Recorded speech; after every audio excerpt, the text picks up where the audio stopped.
You're listening to Deliberate Living, a podcast that inspires, empowers, and encourages listeners to live life more authentically. My name is Holly Priestley, and I'm a full-time nomad and creator who has been living in my 1997 Ford van since January 1st of 2019. I travel the United States with my dog, learning how to live with more authenticity. I explore different ways people choose to ditch the prescribed life we've all been sold and live on their terms, finding freedom and happiness however they choose. Hello, and welcome to another episode of the Deliberate Living Podcast. I'm your host, Holly Priestley, and this week's guest is AJ Carillo, half of the duo that runs Deer Tree Farms and agro-forest in Hotchkiss, Colorado. They have been managing this land since 2016, so it's probably 5 years now. They have a wee human babe, and they also have a pup and a million farm animals and like thousands of trees and plants and all kinds of other stuff. And so I wanted to have AJ on the show this week to kind of share about, what living on a farm is actually like and, what helped them make this decision and all of that. So hello, AJ. Hello, thanks so much for having me. Yeah, thank you so much for being here. For those who don't know you and haven't been binging on your content for the last few months, can you give us a brief backstory about, your lives pre-farm and how you kind of got here? Sure, yeah. Well, like you said, I'm AJ Carillo. My wife, Nicole, and I have been living here since October 2016. And in order to get here, brief kind of journey. What we met over in Boulder at school. We were like on parallel tracks, and then our last year we overlapped and like just followed each other around campus. And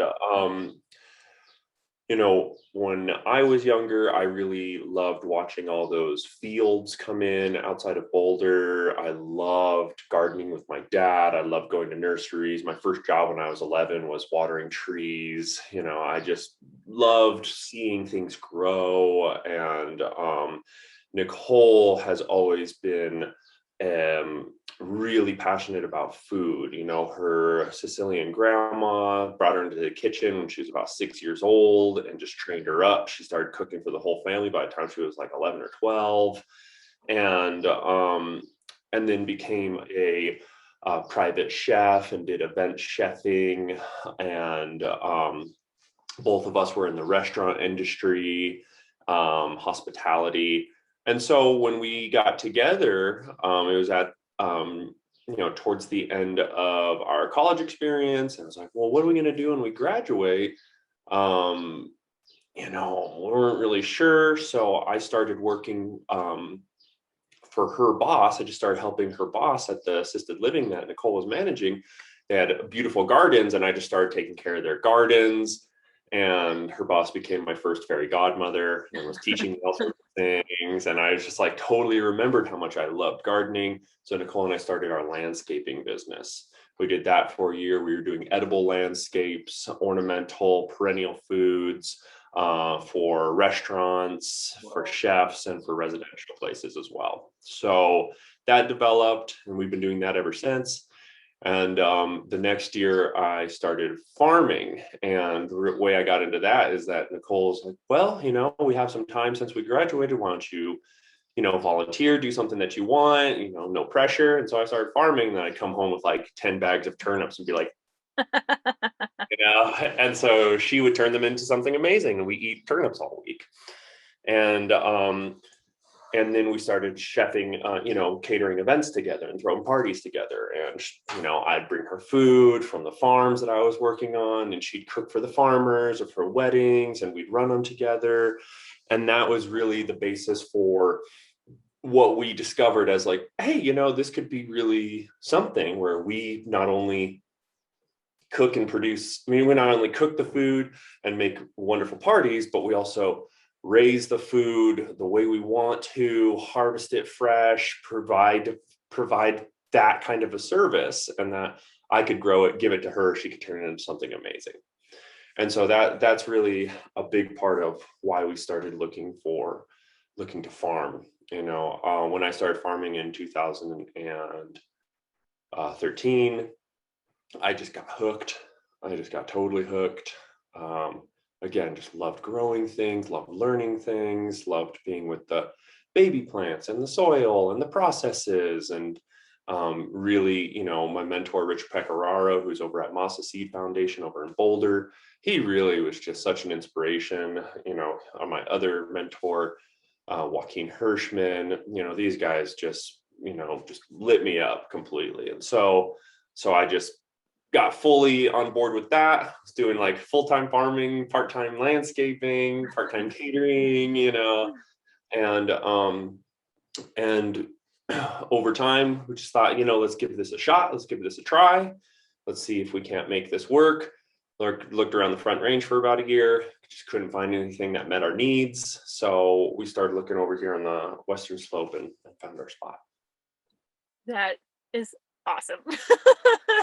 That's such a cool story. That, I mean, you both grew up really passionate about food as a kid, and your families kind of cultivated that, and then, as we all do, lost it a little bit, went into the real world, college, that sort of thing, and then kind of came back to it like sort of by accident at Yeah. first, and then it got more and more and more deliberate, and then you bought acreage in Hotchkiss, and that is just so, that's such a great story, because I think it really demonstrates how, sometimes small steps get you where you need to be, or where you are now.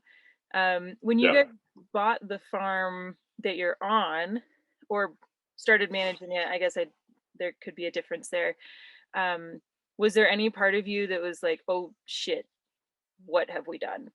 Is this a huge Of mistake? course. Should we have stayed in Boulder with our stable farming, landscaping, catering? You're in a brand new, like, Hotchkiss and Boulder are in the same state, but they're like totally different places, and you probably didn't know anybody. Like, was there the fear?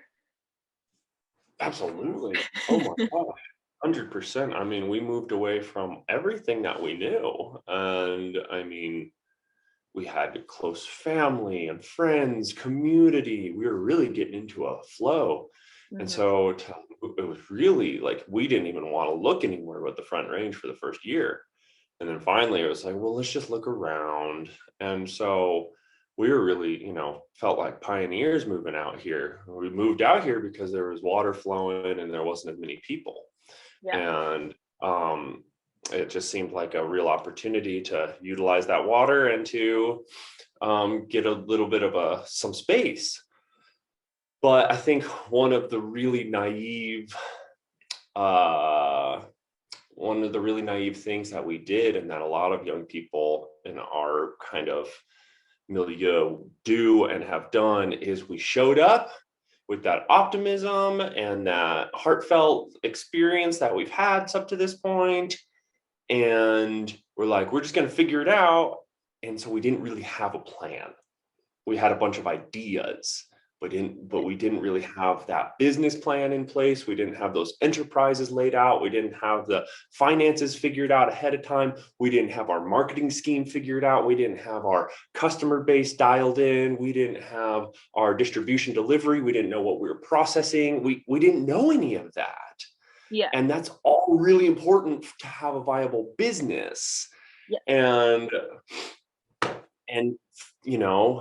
there are three elements to any system. There's the ecological reality, there's the community reality, and then there's the economic reality. Yeah. And all of those things have to be clicking along and humming along for anything to be regenerative or even sustainable. And so, we had a really great community base, but it was on the Front Range. So we were able to do things and then cultivate our customer base over there, but that's 5 hours away. Yeah. So it was just like a whole nother layer. And then, oh no, we lost all of our fruit this year. Our first year got wiped out by frost. So it's like, okay, well, now let's make this work. Let's go back to the Front Range and do some landscaping when we make those deliveries and make some cash. And all right, let's go ahead and cater a couple of events. And so we just got completely burned out over and over for like the first 3 years. Whoa. And I Three think it years. really, Yeah, no, it was just like burning the candle at both ends every year over and over again. And it really had a lot to do with that Do you think uh, that if you had lack of taken the plan. time, do you think that if you had taken the time to like have all of those plans, that maybe you wouldn't have done it because it would have been too much work, too many plans? And sometimes that like naive braveness, that like naivety is can be a good thing because otherwise it's like you think too much and it's too hard. Do you think? It's a really good point. That's a really, really good point. And I think there's a lot of validity to that. Whereas, like, honestly, not knowing is what helped us make that plunge, you know? And I often tell people, it's like, they ask me what I would have done differently or what I would tell my 25-year-old self or Mhm. things like that. Or, one of my 25-year-old helpers will be like, what should I do next, buddy? And I'm just like, well, good question. And, you know, I guess part of me would say, I wish I had had that plan. I wish I had taken that time. But honestly, in a lot of ways, I think you're right. Like us jumping in with both feet got us here. And then we were at school. Here we are in the school of this. And we've learned a lot. I've learned a lot about business, management, cultivation, water, soil, agroforestry, permaculture, regenerative practices, community building, all the, family stuff, personal stuff. I'm really grateful for this really rich, intense, beautiful, fertile time and space that we've had. And a lot of that was just like, here we go, we want to do something. So I don't necessarily wish that that was different, but I have to say it was really intense and it's taken its toll.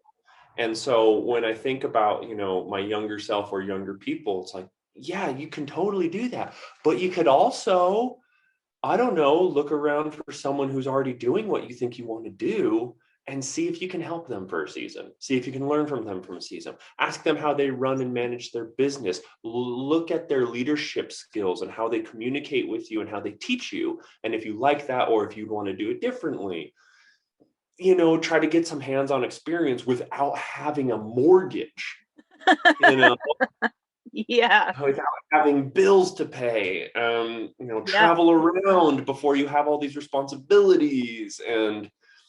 And so those are kind of just like the lessons that I've learned. And so as I move forward, you better believe that I am learning how to bid out my proposals for each project. So I got it all lined out with my margins. And you better believe that I'm learning how to maintain my brand and cultivate it and build that. That's not something that was even that wasn't even in my field.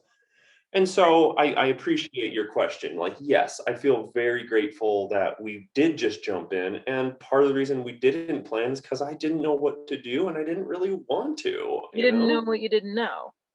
I did not. And so, again, what a wonderful, rich learning experience that we've had up until this point. Very grateful for it. Yeah. So the first 3 years of managing your land was trial by fire, figure it out Mhm. as you go, learn a little bit from each season, each setback, each delivery, each everything. And in the last like 2 years, you've hit a groove and things are a little bit easier now. And you have those plans, like you said, moving forward, you know how to like bid out your projects, etc. So I imagine that the initial experience versus the now experience is it's different enough that you want to keep doing it. It's definitely developed and changed in a positive way for sure, and I think part of that education process is very much of how do I want to do this? And if I'm going to continue to do this, how are we going to do it in a way where we're going to enjoy ourselves moving forward? I am a recovering perfectionist. And so um, it really has helped me a lot to let go of a lot of those bits of it has to be perfect. It has to be perfect. Like I said, I started a landscaping business. Like I'm a gardener. Like, why did I start doing that? Because I got really good at cleaning up places, making them look tidy, and like somebody cares. Mm. And it's hard to touch every corner of your property when you live on 18 acres and you have maybe, couple hands, couple times a week, maybe if they feel like showing up. And so and then if you don't have that plan, then you do what we do, and like a lot of people were like, we got the land, awesome. And then you start looking around, you're like, but we got a lot to do, and we spent all the money on the land. So it's like half your budget for the real estate, half your budget for the enterprise startup, and we Yeah. didn't have that. So and again, it's like great learning experiences. I'm glad we were young while we could do it, so we could hustle the way that we did, Yeah. and that way that we have. But learning to let go of certain things, learning how to ask for help, and then how to leverage that help appropriately to the highest effect and good. Learning how to utilize your farming practices to also leverage that help. So, the reason we use agroforestry practices is so that we can use the animals to do the work Right. more, as opposed to this animal doing all the work, or chemicals or mechanization. And so, learning those practices so that I can let go of certain things, so that I can just be like, well, that goal is achieved and I don't have to do it anymore. And it doesn't have to be perfect, really. I think the word that we've been using a lot is prioritization, especially with our baby girl Tallulah being born. Like everything is just kind of like, oh man, I should really take care of that, to being like, it's fine. It's really not important. It's actually doing great. Just leave it alone. You don't have to do that. I want to go hold my baby, so it's fine, and so that's been a big attitude shift over the last couple of years. So when you started the farm, did you know that you wanted it to be like a self-sustaining regenerative agroforest? Like when you were in Denver with your landscaping company, was it traditional gardening practices with chemicals and that sort of thing? Or have you had this experience of using the land, using the animals to work together so that you don't have to do all the work? Or was that like an evolution of having the land and not having any other resources? All of the above. Absolutely. On the landscaping company, we were definitely using compost teas and biodynamic preps. On the farms that I was working on, we were using organic practices, biodynamic stuff. It was very like positive. And at the same time, what I saw was that annual agriculture in and of itself is inherently destructive. Yeah. And I love vegetables. I love my farmer relations and cohorts. I love nice garden beds and market gardens. And like I said, big fields coming in, love it. But it's also just like the ecological reality of the situation is that every time you till that field, you're knocking it back to zero. You're opening up that soil to be irradiated, to blow away, to erode. You're killing that carbon bank life system, that biological sponge that we need in order to survive. Like that's what we need. And every time you knock it back to zero, you're knocking it back to zero again. And then what do you have to do? You have to grow the starts, and you have to prep the field, and you have to weed, and you have to transplant all the plants, and you have to weed, and then you have to go out and you spray them, and then you weed some more, and then you harvest, and then you wash, and then you pack, and then you cool it, and then you ship it, and then you just go weed one more time for good measure and put it all to bed, and then you're just exhausted for the next 4 months. Like that's what we've been doing for the last 12,000 years. Like, no wonder our civilization is insane. We are tired, we're burned out. Like, there's no time to just be like helpful people when all you're doing is toiling. And that's what annual agriculture does. There's a lot of amazing techniques that we've learned to reduce the toil. There's a lot of amazing techniques that we not even learned, but are recalling from our deep past and from our indigenous present. We are recalling and remembering and seeing and recognizing these practices that we can actually benefit the ecosystem, build the soil, create health overall with our practices. But it's more challenging with annual agriculture. Yeah. And it just is all that toil. And so really, that's what I learned in those 3 years between 2013 and 2015 of working on those crews, helping manage those crews, doing that kind of, getting that kind of experience. I just got to witness that. It's like, this is organic cabbage, but there's 8 acres of it next to 8 acres of organic red kale, next to 8 acres of organic green kale. And then at the end of the year, it's just all covered in weeds, and they have to put it under cover crop because you can't cultivate it anymore because it's too full of weeds for annual agriculture for the next 4 years. And those seeds aren't going anywhere. Those are just going to pop, pop, pop. And so it became very discouraging to see that. And so while I was doing that, was really looking around like, wait, but there's got to be something better than this. And I had heard about permaculture. It's like, I'm sure they've got something going on, and so I started looking around, and permaculture is great, love it. Bill Mollison, really helped to reinvigorate that indigenous knowledge that's inherent in all of us. But what's happened with the permaculture movement, it's become very, what's the word? It seems like the cultural expression of it is a little bit watered down, where it's kind of kitschy and cute. Yeah. Where instead of it being like, I think of permaculture as like a wonderful personal mission to personally take responsibility for yourself and your children and do your best to take care of your own needs and provide something of benefit to others. It's like a homestead kind of a mentality in a lot of ways, where it's like, I need to take care of this piece of land that I'm taking care of right now to the best of my abilities. But what I wanted to see is that ethic on scale, at scale, because the truth is that we're running out of time. Mm-hmm. And if nothing else, like planet Earth's going to be fine, but I'm not going to be here forever. And my daughter was just born. Yeah, so like, I'm running out of time. We'll say that again. She's going to be here a little longer than you. She's going to be here a lot longer. I mean, I got 108 years for her, baby. You know what I'm saying? Like, she's going to live a long, healthy life. Mm-hmm. And I want there to be something good for her and for her children. And so,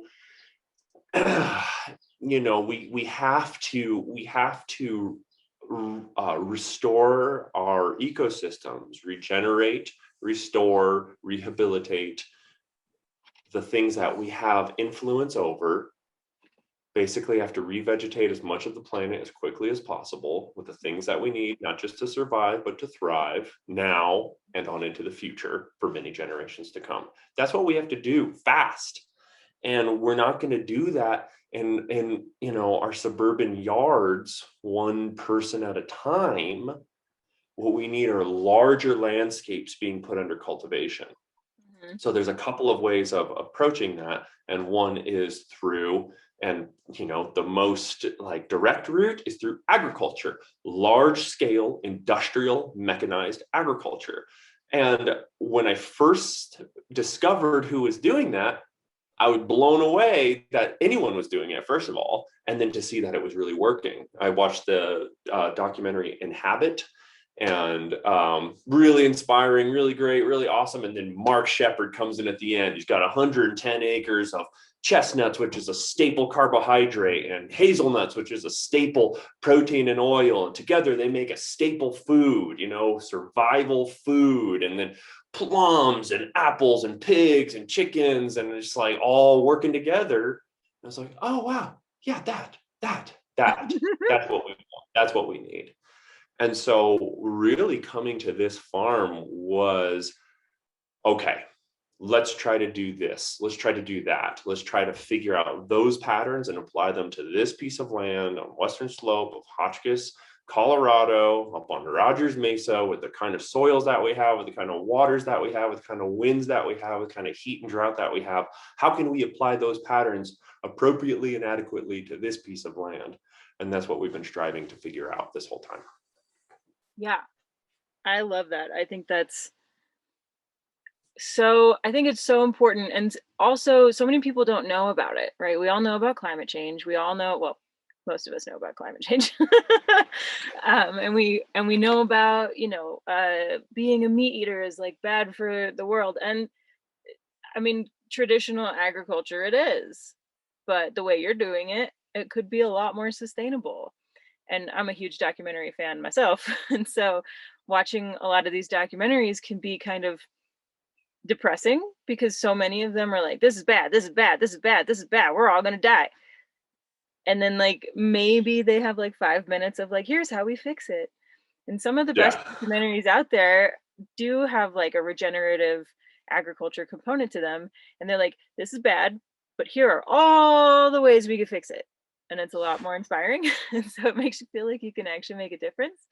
But it also seems like such a basic, like, oh, well, duh, why aren't we doing it this way? And we're not doing it this way because of years of capitalism, but it can be changed. And I think it's really interesting what you said about, it's like homesteading, but bigger. Like, not everyone in the world wants to homestead. Not everybody in the world can homestead. And so you taking on, more acres can help offset some of your community who can't or won't homestead, but still wants to make good decisions for their bodies, for their kids, for their environment, for their community, for the world as a whole. And so it's kind of one of those, do what you can with what you have. And you happen to have, 18 acres, so you can do a little bit more for people who don't have it. People who live in an apartment, in Boulder, and like don't have land that they can steward. So I think that's really important, and definitely a conversation that I want to have more in the world. From a lifestyle perspective, as a young couple and now as a young family, what do you think are the pros and cons of having a small, well, big farm, in terms of lifestyle? Like, you had to move away from your close community and your close family and build this whole new family in your new town and all of that. What do you think are the biggest pros and cons of farming as a lifestyle? Just to speak to a couple of things that you said, like, not everyone's a farmer.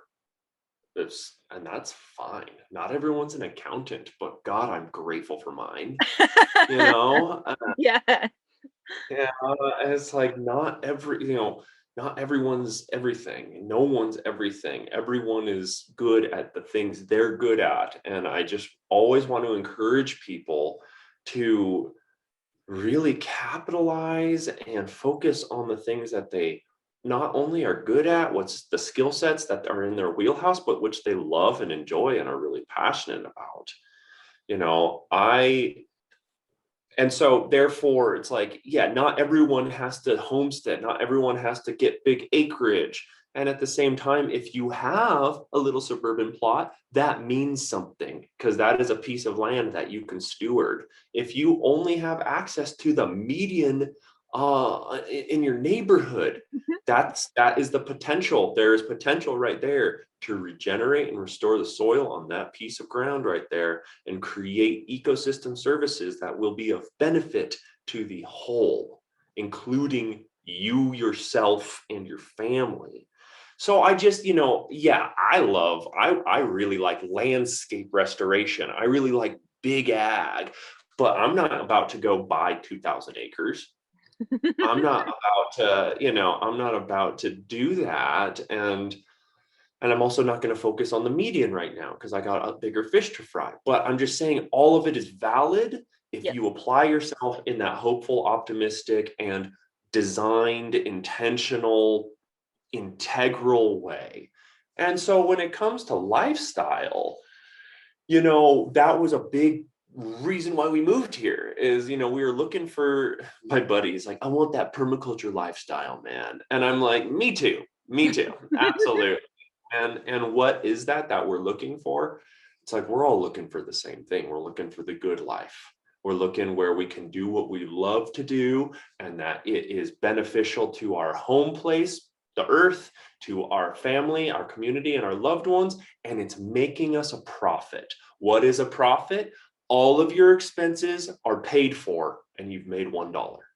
That's profitable. Mm-hmm. And the cool thing about this kind of a lifestyle is that it's, this is a lifestyle business.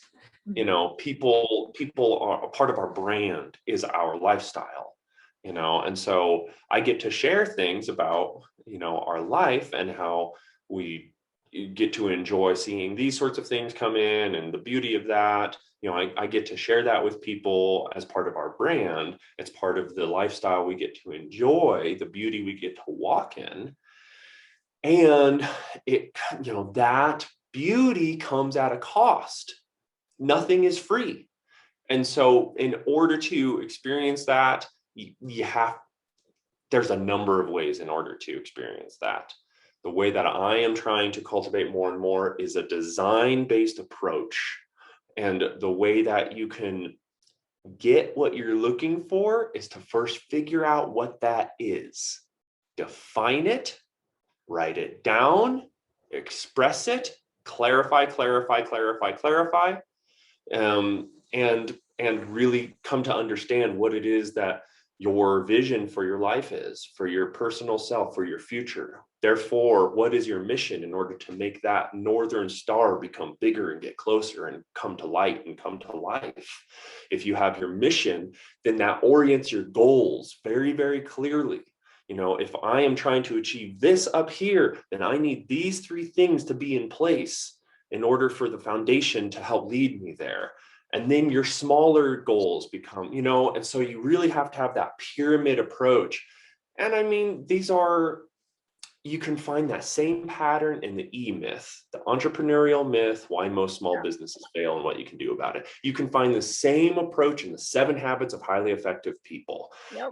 Personal mission statement, principle-centered life. What is integrity? It means that your actions are in alignment with your deepest core values. You can find the same pattern in holistic management.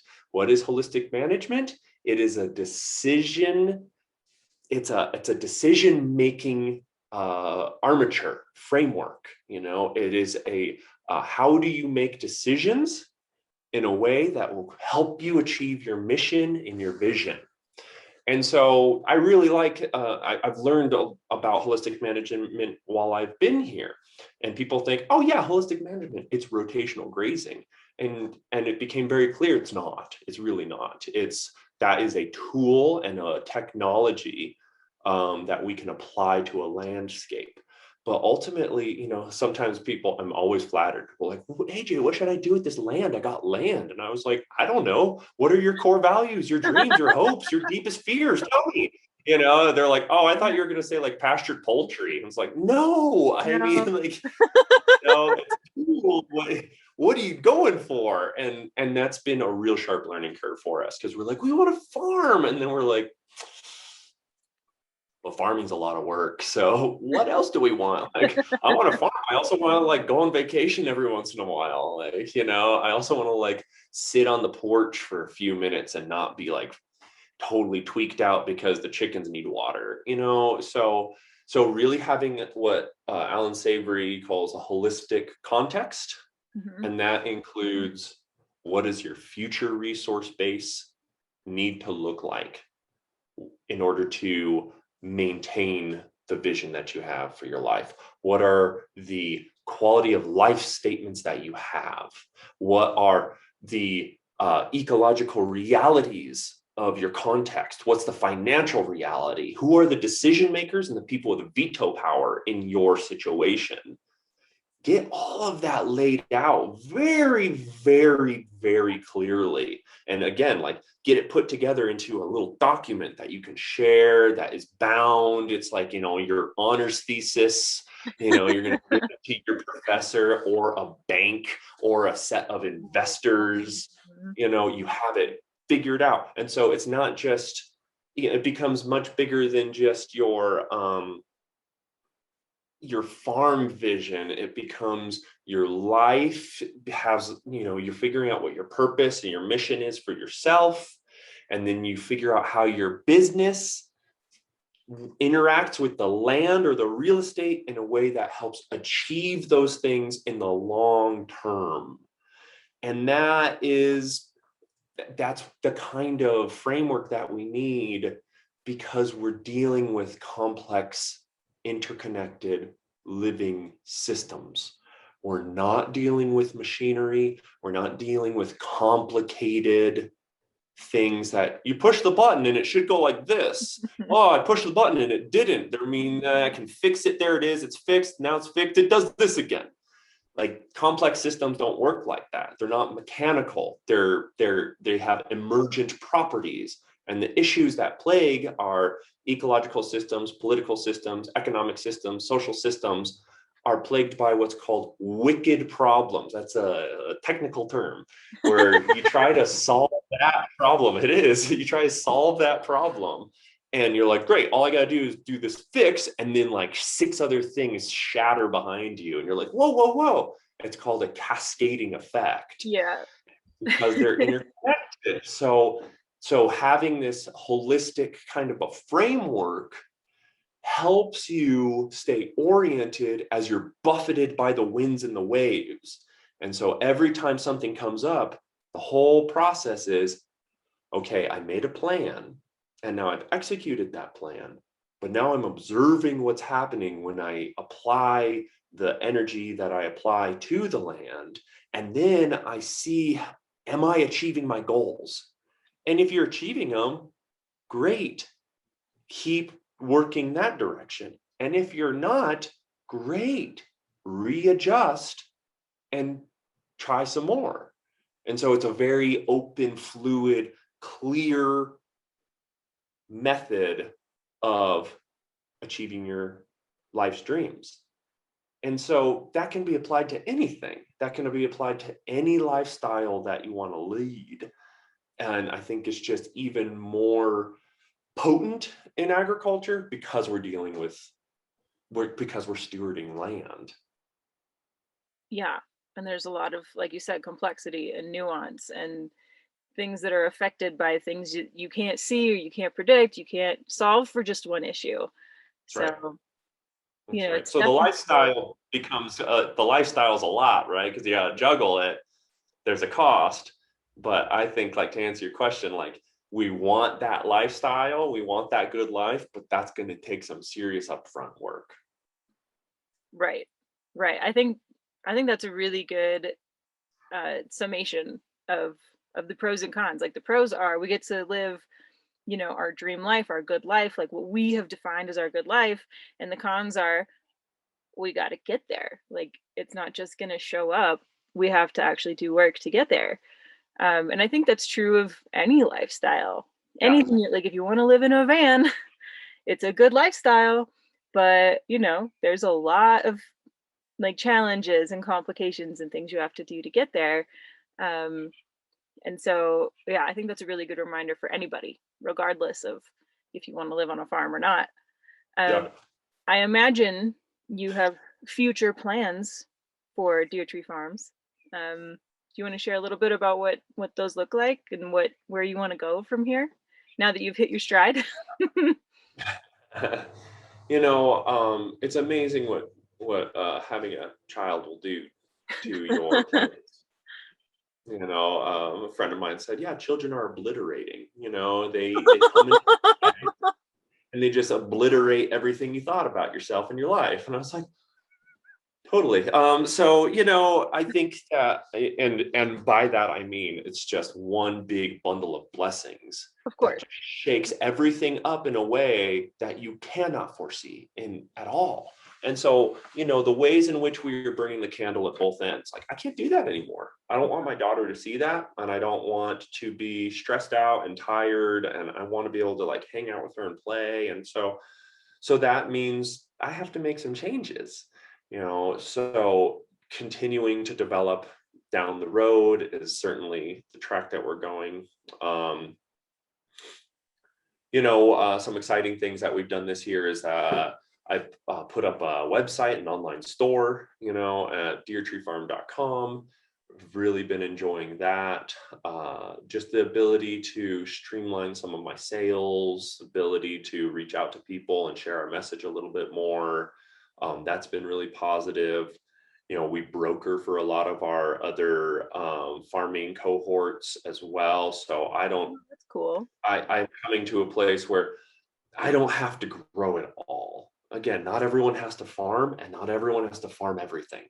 Yeah. And so we are kind of trying to farm everything. And it's hard because then you don't get to focus on the things you really love to farm and love to grow and love to cultivate. So focusing more on the things I love to grow and love to cultivate is an exciting step. So, hey, you guys grow the pigs, you guys grow the cows, you guys grow the rhubarb, just spreading it around. And then I really hope to apply my skill set of reaching out to people, communicating, educating, getting people excited about things, and then connecting them with the produce, the food, and the farmers that they feel inspired by and want to support. That's the skill set that I would like to continue to cultivate for myself. So providing that service a little bit more, and continuing to develop this farm in a way where it takes less and less energy from me and takes more and more care of itself. That has to do a lot with systems. You can look up Ben Hartman's lean farming and apply those kind of like Toyota lean principles to your farm. Again, all of what I'm talking about is design. It's a lot of the issues that we see around us are of human action, but are not of human design. The ability to look ahead, to create something before we even move anything in the world, and then to step back and then take that next step is one of the beautiful human endowments that we have, our responsibility. I want to do this. I'm going to think it through. I'm going to work it out. I'm going to work my way backwards, and I'm going to take that next best step. That's amazing. That's an extraordinary skill set that we have and take for granted. So using it in that holistic way, applying it in such a way where we can actually start jamming in the way that we want to is amazing and can help us so much down the road. So, we came in here and we just threw all the spaghetti at the wall. And now we're kind of like, cleaning it up and organizing and designing it in such a way where it's just more streamlined. Everything's a little bit more streamlined. It's never just like a turnkey kind of a situation because it is a living dynamic system, but as much as possible, getting those dominoes set up so we can flick them and set them away. We are focusing a lot on tree crops. When we first got here, I want to get those trees in the ground because the best time to plant a tree is 20 years ago and you're late. So I wanted to get those in the ground as quickly as possible. Really glad that they're in the ground. We got about 4,000 trees and canes and shrubs planted in 2019. Have about 900 peaches growing. And so I was really focused on all of those crops, really focused on getting those established. And now we've been moving more into the animal proteins. And you said something earlier where it's like, yeah, eating meat's bad for the planet. But what we've learned is that that's the status quo idea because people are looking at CAFOs. They're looking at confined animal feeding operations, which are an ecological disaster. And it's the same thing as fields of GMO blah, being sprayed with blah. It's the same thing, ecological disaster. We're trashing the beautiful life-giving world that we live on, that we came from, that we are of and with.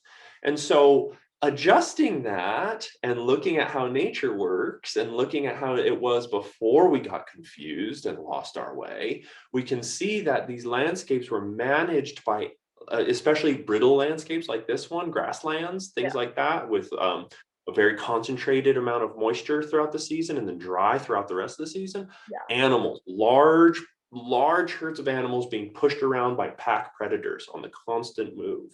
We Interesting. can mimic that system and produce a huge amount of fertility, organic matter in the soil. We can maintain soil biology throughout the dry parts of the year. We can water our fields with our animals, and we can manage our pests and diseases while we're at it, while we're making a profit. That's what I'm talking about when I say mixing them together. You know what I mean? So, like, I'm running my chickens through my garden right now. Mhm. I gotta tell you, every day I move them twice a day, and what they leave behind is an extremely fertilized, nutrient replenished wet zone.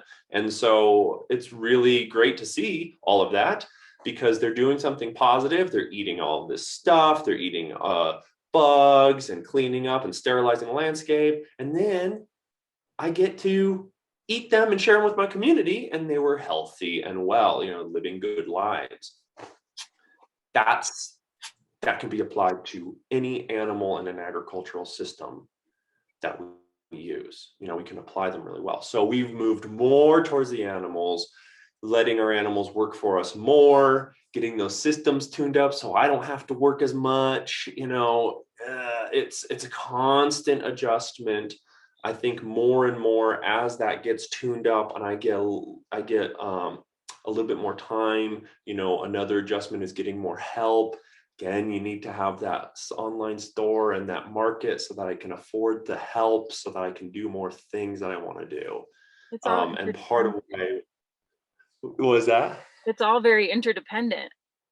It's extremely Yeah. interdependent. It really is. And really what I would love to do in the future is to have this be more of a demonstration site, kind of like have someone managing it. I can mentor them and teach them what I've been learning, get them set up to have their own farm, mentor them with all of these processes, get them super efficient and effective at it. And then I can go to other places and, again, do what I like to do. I like to share. I like to talk about these ideas. I like to educate. I like to encourage. I like to help come up with ideas with people, help them come up with their design and determine what it is they're actually going for. I love doing that stuff. And so I'd like to have more time to do that. And that's kind of the way that I see that doing. Scaling back, making a little bit more space, because we set up those systems that flow a little bit easier and better, getting more help, and continuing to move forward. Yeah. I think, oh man, so much of that is so interesting. And like I said before, all of that applies just to anything you want to do in life. And so that's just Absolutely. so cool. I'm fully buzzing on this whole conversation. I think I think we should have you on again because Love that. there's so many more questions I want to ask. Um, but AJ, if people want to find out more about your lifestyle and your farm and all of that, you mentioned your website earlier, and I know you have an Instagram and other things, and I'll link to these all in the show notes as well. But for those listening, where can they find you online if they want to know more? Yeah, go to deertreefarm.com. You can send us an email directly. You can also go to Deer Tree Farm, at Deer Tree Farm and Instagram. You can direct message us there as well. Um, I love having those conversations. I love spitballing with people. I do consultations, I do landscape installations as well, for all sorts of different sizes of projects. And so if people want to find out more, those are some of the better places that you can go. Awesome. Excellent. Thank you so much for joining me this morning on this episode of Deliberate Living. And thank you to everybody who is listening, watching, reading. I really appreciate everyone who has ever, even one time, listened to the show. And yeah, you guys get my usual spiel every week about, like, subscribe, comment, send it to somebody who you think needs to hear this message. And if you want to help offset some of the costs that go into producing the show, I have links for that in the show notes as well. A Patreon set up for behind the scenes, and then I have PayPal and Venmo. This is a completely audience supported show because I don't like ad breaks. They're annoying. I don't want to do them. I don't want to annoy you guys. And so that's how we keep the show rolling. But thank you very much, AJ. I'm so glad that we were able to have this conversation. I'm gonna come up and visit you up there because I'm in Pagosa Springs right now. I'm not even that far. I will just come say hi and meet all your animals. That sounds great. Sounds great. Awesome. Awesome. Enjoy the rest of your day, and I hope everybody comes back next week for another excellent episode. Bye. Thank you. We've reached the end of this episode of Deliberate Living. You can find the show notes and everything we referenced over on my website at www.hollycpriestley.com, and be sure to subscribe wherever you listen to podcasts or on YouTube, where I also publish weekly vlogs and other informative videos. You can come join my Patreon community and get behind the scenes and bonus content, as well as postcards, stickers, and whatever else I choose to create. I'll see you next week on Deliberate Living, and until next time, keep your life on the